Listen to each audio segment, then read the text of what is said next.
नमस्कार, welcome to inside study forum. तो आज के वीडियो में डिस्कस करेंगे यूपी टीईटी का 2022 का ईवीएस का सिलेबस और बात करेंगे। आज का टॉपिक हमारा है, अत्यंत महत्वपूर्ण टॉपिक है, रूट एंड स्टेम यानी जड़ और तना। यहाँ से क्वेश्चंस प्रत्येक वर्ष आने की संभावना रहती है और आगामी परीक्षा में यहाँ से क्वेश्चन आ भी सकते हैं। तो हम लोग डिस्कस करेंगे पूरा कंप्लीटली रूट और स्टेम। और ये चैप्टर, ये जो टॉपिक है, डिस्कस करने के बाद आप आलू क्या है, सलजम क्या है, अदरक क्या है, मूली क्या है, गाजर क्या है, प्याज क्या है, ऐसे तमाम क्वेश्चंस के आंसर दे सकेंगे। तो हम लोग डिस्कस करते हैं, स्टार्ट करते हैं। देखिए, सबसे पहली बात तो अगर यहाँ पे हम डिस्कस करें, जो प्लांट होते हैं, जो पौधे होते हैं, वो दो प्रकार के होते हैं, ठीक है। यानी एक ऐसे पौधे होते हैं जिनको हम बोलते हैं क्रिप्टोगैम्स, जो क्रिप्टोगैम्स होते हैं, और दूसरे होते हैं फैनरोगैमस, ठीक है। अगर हम बात करें क्रिप्टोगैमस में, तो क्रिप्टोगैमस वे पौधे होते हैं जिनमें ना तो फ्लावर लगता है, ना तो फ्रूट आता है, और ना ही उनमें सीड डेवलप होता है। तो ऐसे पौधे जो क्रिप्टोगैमस कहलाते हैं, ना तो उनमें पुष्प आता है, ना ही उनके अंदर कोई फल लगेगा, ना ही सीड डेवलप होगा। और जो फैनरोगैमस प्लांट होते हैं उनमें तीनों यानी फ्लावर भी आएगा, फ्रूट भी आएगा और सीड भी डेवलप होगा, ठीक है। और अगर आगे हम बात करें तो इसके अंदर पूरी कैटेगरी है, तो इसको मैं आपको नेक्स्ट चैप्टर में डिस्क्राइब करूंगा, जो यहाँ से इंपॉर्टेंट चीज़ें हैं। बाकी हम लोग डिस्कस करते हैं रूट के बारे में। देखिए, रूट का काम क्या होता है। रूट का सबसे इंपॉर्टेंट काम क्या होता है कि जो प्लांट होगा, मान लेते हैं ये प्लांट है, इस प्लांट में जो जड़ें होंगी वो जाहिर सी बात है नीचे होंगी। ये ज़मीन वाला पार्ट होगा, यहाँ पे जड़ें होंगी। जड़ें क्या करेंगी, जड़ें जो होंगी वो पौधे को सपोर्ट करती हैं, पौधे को सपोर्ट करती हैं क्योंकि वो बहुत गहराई तक जाती हैं, इसीलिए पौधे को एक सपोर्ट करती हैं। दूसरी बात क्या होती है कि जड़ों के अंदर कुछ विशेष प्रकार के ऊतक होते हैं, जैसे जाइलम, XYLEM, ठीक है, जाइलम होता है। ये क्या करता है, ये ज़मीन से पानी को प्लांट की बॉडी में ऊपर तक ले जाता है और पत्ती तक पहुंचाता है। इस प्रकार से जड़ें अत्यंत महत्वपूर्ण होती हैं। लेकिन जड़ों के प्रकार भी कई होते हैं, तो यहाँ पे हम लोग डिस्कस करेंगे कि आखिरकार जड़ों के कौन कौन से प्रकार हैं और कौन कौन जड़ें ऐसी हैं जो हम खाते भी हैं, तो उनकी हम बात करेंगे क्योंकि हमारे एग्जाम में क्वेश्चन वहाँ से आने वाले हैं। तो सबसे पहले बात करते हैं, जड़ विकसित कहाँ से होती है। तो सबसे पहला क्वेश्चन आपसे पूछेगा, जड़ विकसित कहाँ से होती, तो आप लोग क्या बताएंगे। जड़ जो बीज होता है उसका जो मूलांकुर वाला भाग होता है वहाँ से डेवलप होती है। इसका मतलब यह मूलांकुर से विकसित होती है। तो सबसे पहला क्वेश्चन का आंसर यही हो जाएगा कि जड़ कहाँ से डेवलप होती है, मूलांकुर से विकसित होती है। अब इस पिक्चर में आपको मूलांकुर दिखाया गया है। देखिए, ये सीड है, ठीक है। सीड पे जब सीड ग्रो करता है तो उसमें कॉटिलेडन यानी पत्तियां उसमें डेवलप होती हैं। अगर उसके अंदर दो पत्तियां इस तरीके से डेवलप हो रही हैं, एक इधर एक इस तरफ, तो ये होते हैं डाइकॉटिलेडन प्लांट, ठीक है, यानी इनको बोलते हैं द्विबीजपत्री। और अगर कोई एक सीड ऐसा है जिसमें से केवल एक ही पत्ती इस तरीके से डेवलप हो रही है, तो वो होते हैं एक बीजपत्री पौधे, ठीक है। हालांकि यहाँ से क्वेश्चन भी आ सकते हैं, तो आगे आने वाले कुछ वीडियोस में हम ये चर्चा कर लेंगे कि कौन कौन से एक बीजपत्री पौधे हैं, कौन कौन से द्विबीजपत्री पौधे हैं। अब अगर आगे बात करें तो आपको दिख रहा होगा कि ये पत्ती जो है, ठीक है, यहाँ पे इसके सेंटर में, ये जो पार्ट सेंटर में आप देख रहे होंगे, जो सेंटर का पार्ट है, यहाँ पे जो नीचे ये वाला पार्ट है, जो नीचे वाला पार्ट है, इसको बोलते हैं रेडिकल। यही जो होता है बेसिकली मूलांकुर होता है, और यही नीचे ज़मीन में ग्रोथ करता है और जड़ें फोड़ता है, और उसके बाद प्लांट पूरा डेवलप हो जाता है।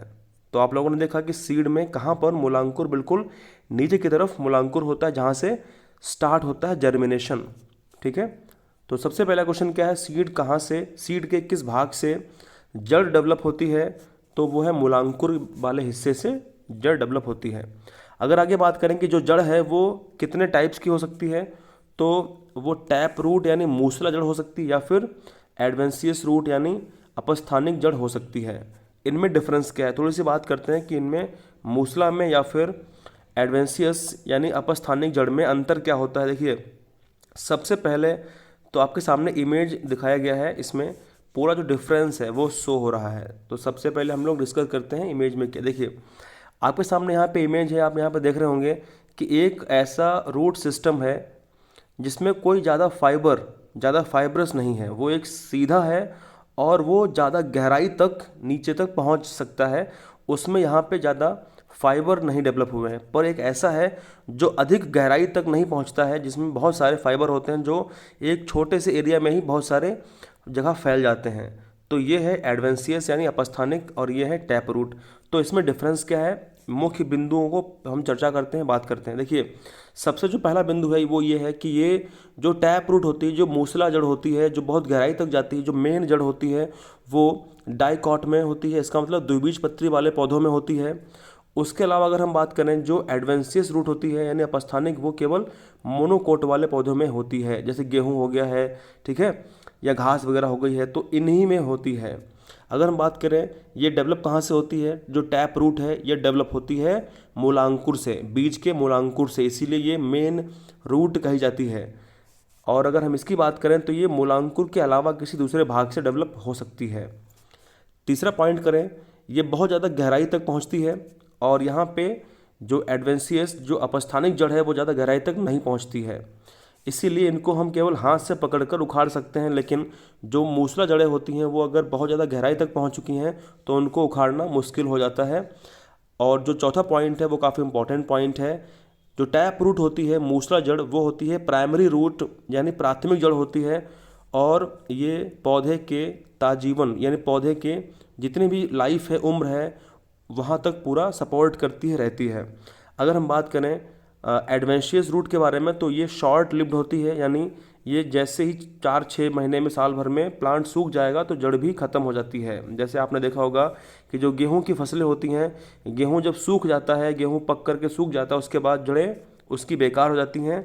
तो इस तरीके से हम लोगों ने इसमें डिफरेंस देख लिए हैं। अब यहाँ पे आगे हम और थोड़ी सी बात करते हैं टैप रूट के बारे में, कि टैप रूट को और कितने रूप में विभाजित किया गया है। तो टैप रूट को मुख्य रूप से अगर देखें तो 3 रूप में विभाजित किया गया है। जैसे एक है कॉनिकल, जिसको शंकु आकार कहते हैं, दूसरा फ्यूजिफॉर्म है, इसको तर्करूपी कहते हैं, और तीसरा नेपिफॉर्म यानी कुंभी के आकार का होता है। तो ये 3 तरीके से इसको हमने डिवाइड किया है। अब यहाँ से क्वेश्चन कैसे पूछेंगे, देखिए आपके सामने जो यहाँ पे इमेज आप देख रहे होंगे, ये इमेज किसकी है, तो ये गाजर की इमेज है, कैरेट है। ये किस शेप का है, कॉनिकल शेप का है, शंकु आकार का होता है। दूसरा आप यहाँ पे देख रहे होंगे ये फ्यूजिफॉर्म है, यानी ये तर्करूपी है। ये मूली है, तो मूली जो है वो किसका उदाहरण है, वो है तर्करूपी का उदाहरण, ठीक है। और अगर हम और थोड़ा सा नीचे जाएं तो यहाँ पे दिख रहा होगा आपको, ये क्या है, ये हमारा चुकंदर है, ठीक है। चुकंदर है या शलजम की तरह स्ट्रक्चर है, ये नेपिफॉर्म होता है। तो आप लोग ध्यान रखेंगे, गाजर, मूली, शलजम और चुकंदर, ये सब किसके उदाहरण हैं, ये सब जड़ों के उदाहरण हैं। अब इतना ज़्यादा डीप आपसे यूपीटीईटी में नहीं पूछ सकता है कि गाजर जो है वो कौन सा रूप है, शंकु है या फिर तर्क है या फिर कुंभी है। पर आप ये ज़रूर ध्यान रखें कि जो गाजर है, मूली है, और जो शलजम है और जो चुकंदर है, ये सब किसके रूप हैं, ये सब जड़ों के प्रकार हैं, जड़ हैं, जिनको हम खाते हैं, इस्तेमाल करते हैं। अब हम आगे डिस्कस करते हैं कि एडवेंसियस जो रूट है यानी जो अपस्थानिक जड़ है उसके कौन कौन से उदाहरण हो सकते हैं। तो इसमें स्वीट पोटैटो जो होता है, जैसे आप लोगों ने देखा होगा जो शकरकंद होती है वो इस तरीके से शकरकंद होती है, ठीक है। उसमें बहुत सारी इस तरीके से जो जड़ें होती हैं, वो उदाहरण किसका है, वो है उदाहरण अपस्थानिक जड़ों का, जो केवल कुछ ही समय तक रहती हैं या सपोर्ट नहीं करती ज़्यादा डीपली।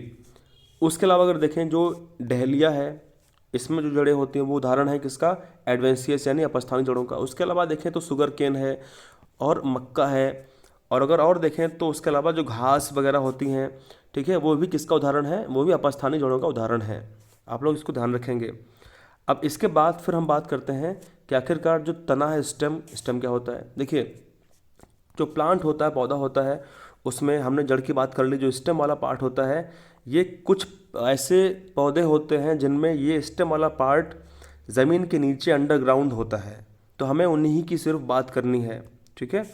आमतौर पर तना कहाँ पे होता है, ज़मीन से ऊपर होता है, लेकिन कुछ ऐसे उदाहरण हैं, कुछ ऐसे पौधे हैं जिनमें जो तना होता है, स्टेम होता है, वो ज़मीन के नीचे धंसा होता है। हमें उन्हीं की बात करनी, चर्चा करनी है। तो तने की बात करेंगे जो अंडरग्राउंड मॉडिफिकेशन हो चुके होते हैं, यानी जो ज़मीन के अंदर परिवर्तित हो चुके होते हैं। जैसे इनको भी हमने डिवाइड किया है 4 टाइप्स में, जैसे राइजोम, जिसको प्रकंद कहते हैं, कॉर्म जिसको घनकंद कहते हैं, बल्ब जिसको सलकंद कहते हैं और ट्यूबर जिसको कंद कहते हैं। तो आप लोग ध्यान रखेंगे, काफ़ी कन्फ्यूज़न रहती है कि आलू आखिरकार क्या है। तो आलू क्या है? आलू एक स्टेम है, यानी तना है जो अंडरग्राउंड मॉडिफिकेशन हो चुका होता है। अगर हम आपसे पूछें कि आलू कौन सा टाइप है तने का, तो ट्यूबर है। हालांकि ऐसे क्वेश्चन एग्जाम में नहीं आते हैं कि इतना डीप नहीं पूछता है, पर आप लोग ये ज़रूर ध्यान रखेंगे कि आलू, ठीक है, उसके अलावा ऑनियन और या फिर गार्लिक यानी प्याज या फिर लहसुन, उसके अलावा जो बंडा होता है, आप लोगों ने बंडा खाया भी होगा, जो अरबी होती घुइयाँ होती है, उसका दूसरा जो रूप होता है वो नीचे कुछ इस तरीके से ज़मीन के अंदर होता है, काफ़ी साइज़ में भी हैवी होता है, वो बंडा कहलाता है, जिसको कहते हैं कोलोकैसिया। उसके अलावा अगर देखें जो अदरक होती है और जो हल्दी होती है, ये भी किसके उदाहरण हैं? ये भी अंडरग्राउंड मॉडिफिकेशन है स्टेम के, यानी जो ज़मीन के अंदर परिवर्तित रूप है तने के, ये उदाहरण हैं। तो इस तरीके से हम लोगों ने एक कम समय में इम्पॉर्टेंट टॉपिक को डिस्कस कर लिया है। तो आगे आने वाले वीडियोज़ में हम लोग डिस्कस करेंगे बाकी के बहुत से टॉपिक्स जो इम्पॉर्टेंट होंगे यूपी टीईटी 2022 के लिए और आने वाले आगामी परीक्षाओं के लिए। तो आप लोग वीडियोज़ को ज़रूर पूरा देखें, शेयर भी करें। और बाकी चैनल पर हम लोगों ने कुछ प्रीवियस ईयर के क्वेश्चंस भी डिस्कस किए हुए हैं, और मैं कोशिश करता हूं प्रत्येक क्वेश्चन पेपर में कि मैं जो क्वेश्चंस पूछे गए हैं उसके अलावा और बहुत सारी इन्फॉर्मेशन मैं आपको दूं, ताकि वो सुन करके वहाँ से क्वेश्चन में आपको हेल्प मिले। और होता भी है। अगर हम बात करें 2021 का जो पेपर लीक हुआ था, हम लोगों ने जितने भी क्वेश्चंस डिस्कस किए थे पेपर, चाहे वो 2018 का हो या 19 का हो, ठीक है, या 20 का हो, तो उसमें से काफ़ी क्वेश्चंस पूछे गए 2021 वाले पेपर में। तो आप लोग अगर उनको देखेंगे और जो लेक्चर्स मैंने बनाए हैं ईवीएस के लिए वो देखेंगे तो डेफिनेटली आपको हेल्प मिलेगी।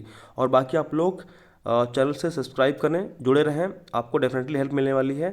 तो मिलते हैं अगले वीडियो में। Thank you. जय हिंद, जय भारत।